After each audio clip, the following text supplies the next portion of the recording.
This is BTV, your home for memorable entertainment. Well, you're probably thinking, how can it get any colder than this? But it will tonight and through Wednesday morning. Temperatures will fall into the low 20s, and we can even see some upper teens. Then as we go into Thursday, a brief warm-up headed our way, and it looks like next week we could actually get back to 70 degrees. I'll have all those details coming up. Right now on News Channel 6 at 10, the Richmond County Superintendent is stepping down. We'll have reaction to that announcement. Also ahead, trash talk in the Garden City, what Augusta commissioners talked about when it comes to that service, and changes coming to Columbia County. Details on rezoning plans as Your News at 10 starts now. Live from Television Park, this is WJBF, News Channel 6 at 10 on BTV. Good evening, everybody. I'm Brad Means. Thanks for joining us. Coverage you can count on begins with a change at the top for Augusta schools. Superintendent Dr. Kenneth Bradshaw is stepping down. Bria Smith spoke with current and incoming school board members. The school system released a statement Monday that says as of December 31st, Dr. Bradshaw would no longer lead the school system after serving as superintendent for the past 5.5 years. He's pointed the ship in the right direction and kept the focus of, the academics being the main goal. As the school superintendent, the goal is to have a vision. In his release, Dr. Bradshaw says, "I believe now is the right time to step away to be closer to the Atlanta metropolitan area and my family."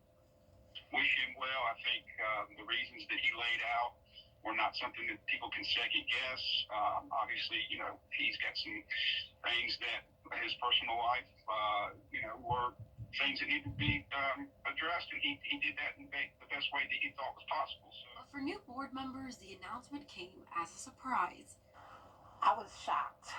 I was blown.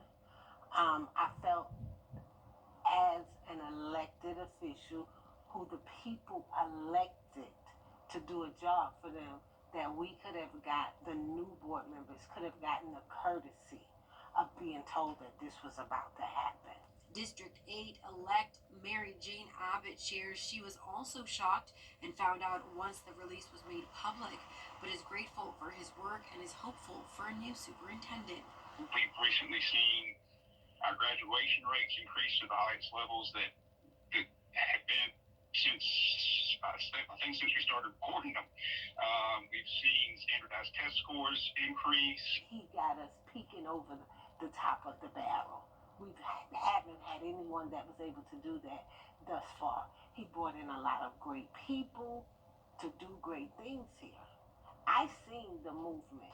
With him being gone now, I feel like we set back 15 years. Under Bradshaw's leadership, RCSS achieved the highest graduation rate in its history and collaborated with Columbia County to create the Junior Achievement Discovery Center. The board will select the next superintendent and will keep you posted as the process moves along. In Augusta, Bria Smith, WJBF, News Channel 6. The school system is expected to name an interim superintendent by the end of the month. Thompson, Georgia now, where the mayor, Benji Cranford, has been found not guilty of providing alcohol to an inmate. Cranford, arrested back in August, accused of putting a bottle of gin in a ditch along Cobham Road in McDuffie County, not too far from where a Jefferson County inmate crew was working. Georgia Governor Brian Kemp suspended the mayor in October. He has been reinstated. As we take a first look at our weather, we check in now with our chief meteorologist, Jenna Petracci. Jenna? Well, Brad, it's already a very, very cold night, and it's only going to get colder from here. So you're taking a look at our Terry Lambert Hyundai Skyview cam now in Swainsboro. Notice the flag is not blowing at all. That's because the winds are completely calm, and that's going to help cool our temperatures down even more tonight. You can see the almanac showing no rain, of course, today. We had a low of 30 degrees, so still slightly below freezing. And then our high today was not very warm at all. We only made it to 47 degrees in Augusta, so around 15 degrees below average. Right now we're sitting in the upper 20s to low 30s. Everyone below freezing by the 10 o'clock hour. 30 in Millen, 31 in Louisville, Barnwell and Augusta only at 27 degrees. Crawfordville at 30, 31 in Lincolnton, and 32 in Waynesboro. You can see here that it is cooler than it was yesterday, and even last night was very cold too. So that just goes to show you how much these temperatures are falling. High pressure is in control. That's driving in a northwest wind and bringing in all that cold air from Canada. But you can see the winds are very light, only up to around 4 miles per hour at the highest. And by tomorrow morning, we'll still have calm winds. Temperatures down to around 22 degrees by 6 a.m. and still below freezing by around 8 to 9 o'clock in the morning. Now, as we look ahead, though, we will see some changes. Warmer with some more cloud cover and breezy winds on Thursday, but that'll be followed by another cold front passage, dropping our temperatures once again on Friday. But as I mentioned, it does look like we'll have another warm up next week. I'll have a look at your full 10-day forecast coming up, but back to you, Brad. All right, Jenna, thanks. This time of year, of course, a lot of us keeping a close eye on our thermostats and our power bills. We want to be careful. That's why the Low-Income Home Energy Assistance Program is around. It's getting money from the federal government to help people with their energy bills, trying to make sure you don't get sick or you're not in danger if your power gets cut off. So you can apply for this money on a first-come, first-served basis. In my opinion, yes, it's going to keep increasing because the cost of living keeps going up, whether it is the cost for rental housing or utility costs. Probably more people getting into that process of being able to qualify, but we won't have enough money to cover all that. Here in our area, Overview Incorporated out of Milledgeville provides energy assistance to Hancock, Johnson, and Washington counties. For all other local Georgia counties, wait list appointments are now available with the CSRA Economic Opportunity Authority. You have to be 65 or older, medically homebound, and qualified during December is open again. In January, anybody who can apply if you don't fit in those categories that you see there. Some Augusta leaders are getting set to kick the can down the road when it comes to garbage service, failing to approve a new contract. They had a proposal that calls for 2 haulers to pick up trash. The annual fee would go up about $120. Some worry that some of that money would be used to pay for non-garbage things like building demolition, lot cleaning, and street sweeping. Yeah, I mean, when you look at the ancillary items that, $3.4 million and some of the things on there and using garbage money for that, that doesn't benefit the entire community, there's concerns there. Also, an option to increase the annual fee by $36 did not pass. This new garbage deal is up against a January 1st deadline. Commissioners say, though, they can work on a month-to-month basis if they have to while they work out a new contract. Columbia County Commissioners considering some rezoning plans at tonight's meeting, plans that will transform hundreds of areas of vacant property. Graham Lee has the story. This stretch of property across from Grovetown High School doesn't look like much now, but that will soon change. It gives additional opportunities for folks moving in, new places to call home. County commissioners are saying yes to 3 rezoning plans for areas around the city of Grovetown. The first includes 321 acres off of Baker Place Road to add single-family housing. It's an item the Planning Commission discussed just 2 weeks ago, and commissioners continuing conversations with developers Tuesday night.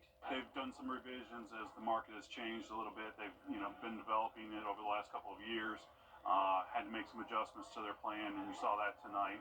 The other rezoning plans will turn the area off Horizon South Parkway and Gateway Boulevard into more housing, and 61 acres off Horizon South to commercial development. But also help alleviate some of the traffic that's currently on William Few and Lewiston and some of that. So it'll help hopefully some of the traffic patterns in and around that area. Commissioners voting 4-1 on 2 of the rezoning plans.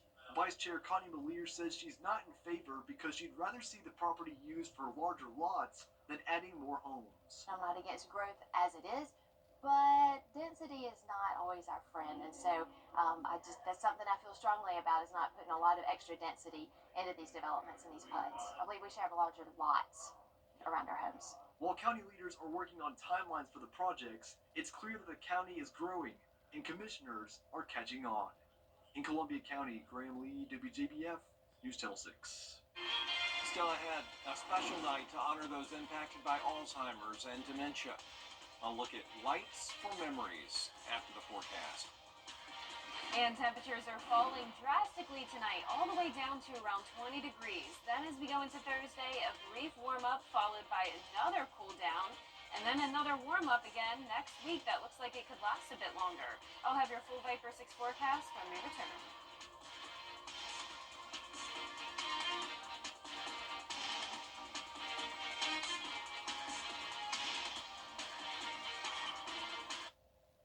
The death of a loved one. Because lightning fast is the best way to win. And the worst way to enjoy fine dining.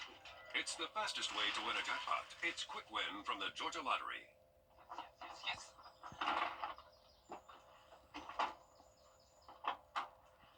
All right. Hit me with the checklist, honey. Luggage? Check. Kids? Check! Butler trip check? Before you leave town, check with the butler.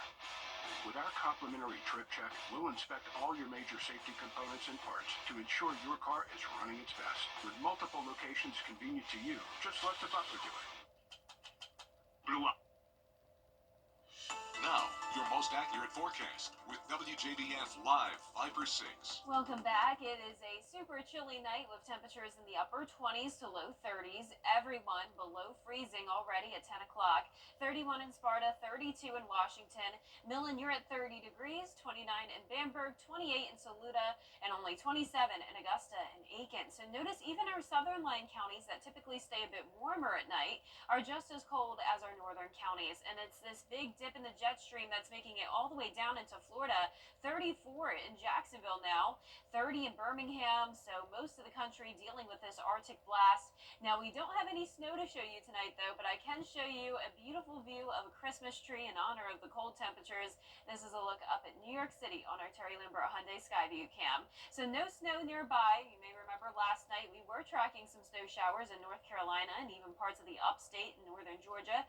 High pressure is in control for us. This is bringing us a north wind, but overall the winds are pretty light. Up towards the north, we do have some snowfall around the Great Lakes region and a few scattered snow showers up in New York. Now, it's been a long time since the CSRA has dropped below 25 degrees. That was last January, but we will be seeing temperatures below 25 degrees pretty much across the entire CSRA tonight, and even some upper teens possible. So I'm going with a low of 22 in Augusta, but it's possible it could get even a couple degrees colder than that.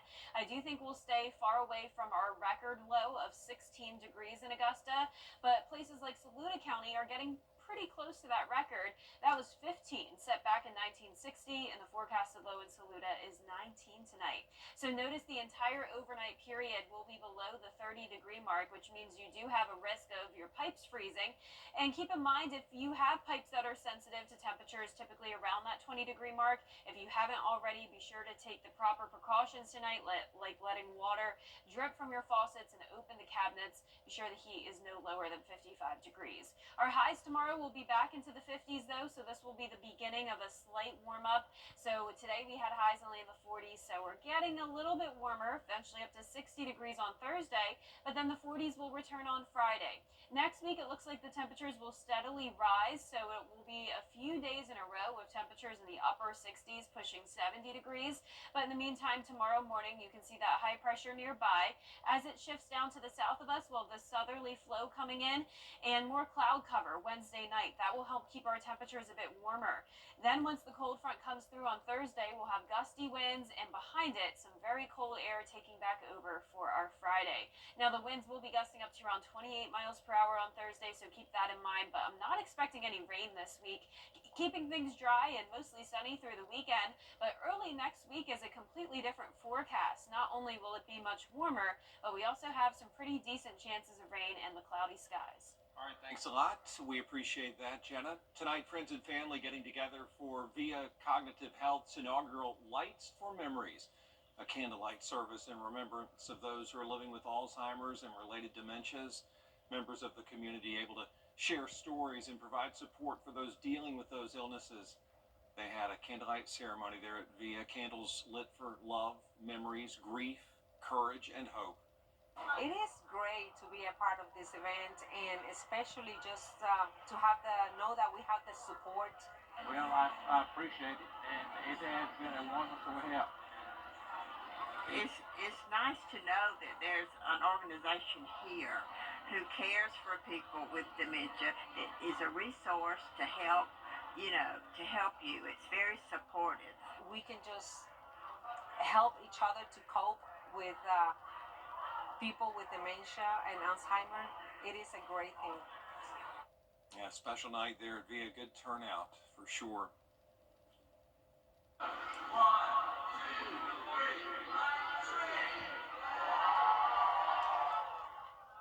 There it is, the holiday season officially kicking off at Augusta University tonight with its annual tree lighting ceremony taking place right in the heart of campus outside the Maxwell Theater.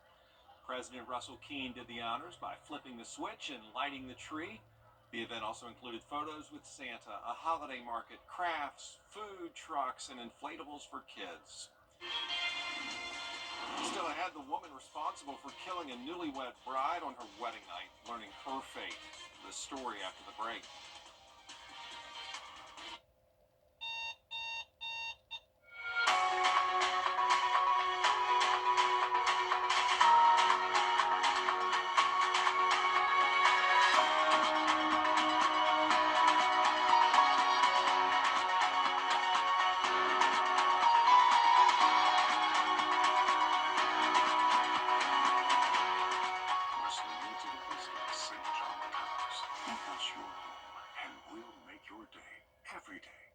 Coleman Services. Want to get up close and personal with the weather?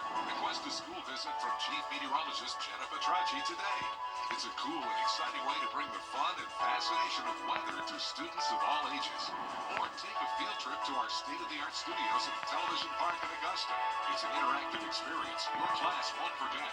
Request a live Viper 6 school visit or studio tour by signing up today at WJBF.com/schoolvisit.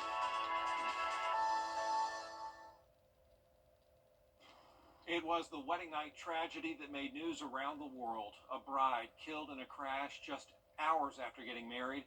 Now the woman responsible has learned her punishment. Rhiannon Alley has the story. The South Carolina woman who admits drinking and driving before killing a bride on her wedding night pleaded guilty instead of standing trial. Deeply ashamed and terribly sorry for what I have done.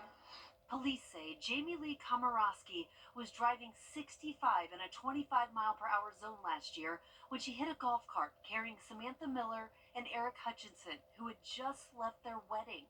Miller, still in her wedding dress, was thrown from the cart. Records show Komorowski's blood alcohol level was more than 3 times the legal limit. On the golf cart, she told me she didn't want the night to end. And I kissed her on the forehead. And then the next thing I remember is waking up in the hospital. Komorowski's supporters asked the judge to be lenient, saying she is remorseful. Miller's family requested a longer sentence. She wasn't a child. She was light. She was love. In the end, the judge sentenced Komorowski to 25 years in prison, the maximum for felony DUI. With every fiber in my being, how sorry I am, and that I take full responsibility for my actions. I'm gonna hate you. And when I arrive in hell, and you come there, I'll open the door for you. Just heartbreaking. Eric Hutchinson also won $800,000 in settlements from the bars that served Komorowski before the crash. Rhiannon Alley, ABC News, New York. Is your bathroom Killer. And last but not least, here we are. Can't believe it, Jenna. Just a few days away from Santa Claus coming to town. But some Santas are already dotting yards around the world. And they're unlike any Santas we've ever seen before. Here's Danny New. 10 a.m. Santa's coming to town. It's, of course, always exciting when Santa's on his way. We also have lawn banners, which are perfect. However, 16-year-old Kason Dean of New York is on a mission to make sure that experience is equally special for everyone. If those kids see a Santa that looks like them, it'll just make the holiday more magical for them. For the past 2 years, this high school junior has been working on his company called Inclusive Christmas, which sells oodles of merch featuring different Santas who are not just, a jolly white guy. there have been so many changes, why can't those changes also reflect the people who celebrate Christmas? Initially, Kaysen got the idea after moving to the suburbs and suddenly having a front lawn for the first time. His mother, Yuna, is Korean American, and he wanted to buy an inflatable Santa Claus for their yard who reflected their home, except he couldn't find anything close. We were like, okay, like this isn't right, and we should do something about it. Kaysen and his family got to work. They spent months working especially hard on the designs, consulting with people to make sure the representations were appropriate when depicting what they called their Asian Santa, Black Santa, Pride Santa, Female Santa, and even Hanukkah Hank. That was the part that was really important to me. Last year, Inclusive Christmas finally launched, and Kaysen says sales have more than quadrupled this holiday season after being featured on Walmart's website. And then over here we have our mugs. And for the record, Kaysen says he knows that not everyone will agree with featuring a non-traditional Santa. Apparently, some of the Facebook comments have already reflected that. However, he says he did recently find a moment of hope when a man came up to him at a market and said he was going to stick with White Santa, but then gave Kaysen $30 to support his business. I was so shocked. Even the people that don't necessarily get it or aren't ready, they do understand to some extent why it's important to the people that it represents. Quite creative and in the spirit. Yeah, I mean, I can't believe it's almost here, Brad. Me neither. It's definitely feeling closer and closer to Christmas the colder these temperatures get, and that's what we're going to see tonight. 22 degrees, 54 for your high tomorrow, back to 60 on Thursday, then cooling down this weekend, then a nice warm up next week. All right, Jenna, thanks, and thank you for watching. We're back at the top of the hour for News Channel 6 at 11. And Hogan's Heroes is next here on WTV.